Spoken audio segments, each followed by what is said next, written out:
Kita berdiri dulu. Berdiri ini salah satu yang diucapkan oleh saudara kita bahwa organisasi ini harus organisasi yang benar-benar perjuangan. Oleh karena itu, dan kita nggak pakai sanggup. Karena nggak sanggup juga nggak setiap nggak seperti Bang Buyung, ya kan? Namun kita selalu mengingatkan setiap tahun. Apalagi momen 15 tahun itu kebetulan ada capres-capres, yang sibuk capres, yang sibuk ini. Sementara kenyataannya di negara kita gimana? Itu oleh karena itu kita tampil, kita ajak mereka. Sekarang momennya capres. Sekarang berani nggak kalian? Atau apa kita minta dia tampil di forum kita? Saya buat acara jam 3 tadi sampai jam 6. Ternyata tidak pernah menolak sampai 2 hari ini. Sampai 2 hari enggak. Tapi terakhir ada ucapan ini kondisi bahwa misalnya Ganjar menyatakan tidak cuti karena dia pegawai negeri, mungkin karena dia dibully kan kemana-mana gitu, padahal masih pegawai negeri, sehingga dia khawatir ini kan hukum ini semua lawyer nanti.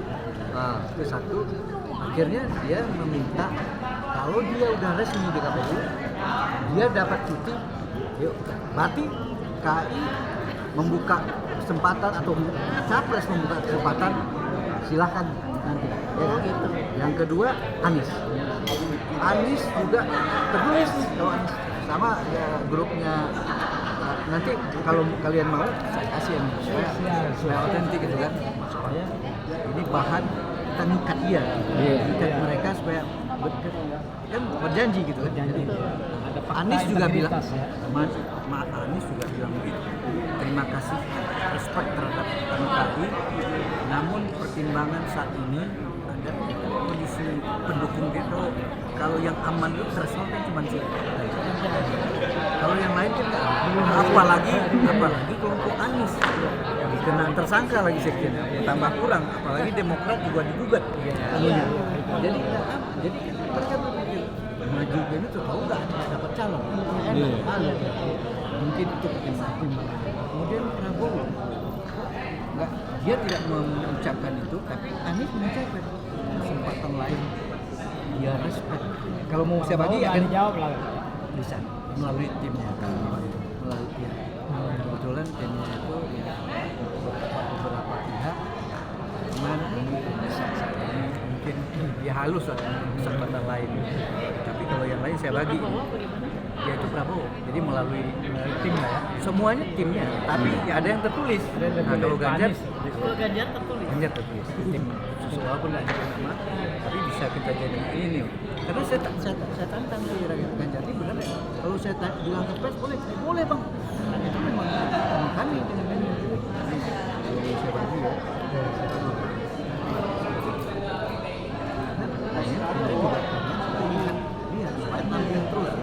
Sebenarnya oh enggak, kita tanggung jawab moral kita. Ngapain presiden tapi negara hukum tapi jalannya enggak ini, iya kan? Oleh karena itu tanggung jawab moral, karena di anggaran dasar kita organisasi ini adalah pejuang penegakan hukum dan keadilan dan memperjuangkan menegakkan negara hukum dan supremasi hukum. Harus tampil kita. Ini tanggung jawab kita sampaikan dalam surat kita itu. Kenapa kita bukan kader, bukan mau mendukung dia atau apa dia? Tidak. Kami netral di sini, tapi pasti ada yang pendukung Ganjar, yang pendukung Anies. Tapi saya bilang di anggota, belum pribadi organisasi penegak hukum dan keadilan itu. Begitu juga kalau bisa tampil misalnya presiden yang menang, itu sebenarnya kita mau ajak dia diskusi itu. Kalau siapapun presiden, jangan pilih bagian hukum, misalnya Menteri Hukum, Jaksa Agung, jangan pilih di-endorse oleh partai. Karena digunakan nanti takutnya nggak objektif. Kalau ini netral ya Pak? Pengen pilihlah bukan society profesional. Kejaksaan yang profesional.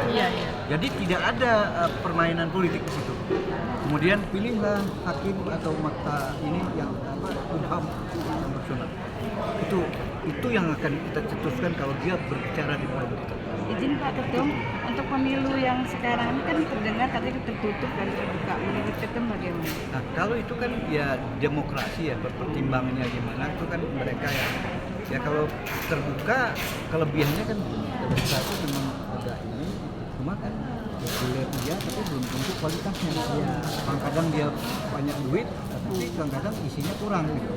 Kalau tertutup mungkin kekurangannya kalau ada yang otoriter gitu ya, dia mau dena. Tapi mungkin ya di tengah-tengahnya nggak tahu lah. Kalau menurut saya digabung lah gitu. Tapi saya nggak ngerti juga hukum tata negara, saya lihat lah white and see gitu. Jadi menurut saya gitu. Kalau tertutup takutnya hanya maunya ketua umum gitu.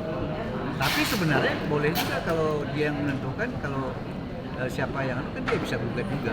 Jadi semuanya Ada plus minusnya apa? ya kan ada plus minus. Kalau terbuka itu kelemahannya orang kaya belum tentu banyak duit atau orang populer bintang film tapi isiannya ada, kepalanya ada. Tapi ya itu akhirnya kualitas demokrasi nggak jelas. Izin Ketum, harapan ke depan. Sendiri sampai ke 2004 apa rencananya? Oh, kalau ya salah satu dengan cara kita capres kita mengejar terus tanggung jawab moral dia. Tanggung jawab tujuannya apa? Kalau satu saat paling tidak gue udah buat visi, gue udah ini negara hukum paling tidak tertanam gitu. Itu yang kita harapkan kalau dia tampil di Bang, visi misi advokat Indonesia itu apa sih Bang kalau boleh tahu Bang? ya salah satunya memperjuangkan kebenaran dan keadilan, menegakkan supremasi hukum dan mewujudkan negara hukum Indonesia dan menyadarkan meningkatkan kesadaran hukum. Contohnya yang kita kerjakan kemarin ngajak mahasiswa debat antar mereka. Jadi beberapa kampus mendaftar, kemudian isi debatnya topiknya sama. Bagaimana menurut mahasiswa realitas penegakan hukum di Indonesia? Suruh dia berdebat supaya ada pemikiran dia bagaimana negara hukum atau jalannya proses penegakan dan pemikirannya. Harapan ke depannya Ketum dengan mengadakan kongres ulang tahun yang ke-15 ini untuk ke depannya. Ya harapannya supaya anggota kita benar-benar menyadari bahwa dia sebagai kadang-kadang ya walaupun kadang-kadang juga kita sadari bisa kita melanggar hukum ya kan kadang-kadang ini jadi nggak boleh juga kita bilang imunitas kita ada. Oke, imunitas tapi ada hal yang kalau menyangkut menyalahgunakan hukum juga ya bisa kena. Iya. Iya kan? Untuk anggota Terima kasih berapa? Ketum. Kalau anggota kita nggak bisa. Sebenarnya KI ini kalau kita berpikir nggak, ya walaupun kita pecah tiga. Kalau saya pengen selalu mengarahkan rekonsiliasi. Kalau bisa suatu saat habis kayak saya habis masa jabatan saya tahun ini. Jadi saya berharap ya marilah sama-sama jangan memikirkan kalau bisa rekonsiliasi bisa bersatu atau tidak. Kalaupun tidak jangan saling menuntut, jangan menggugat, ya kan? Ayo kita berbicara, ya saling mendukung aja, nggak usah menggugat menghabiskan energi. Gitu. Kayak ada teman kita kayak Pradi ini bukan kita mengkritik Pradi ya, bukan menghabis energi. Kalau KI ya sampai saat ini kita nggak, kecuali nggak tahu ke depan ya, yang jelas kita sementara ini tidak semangat. Benar ya Pak ya.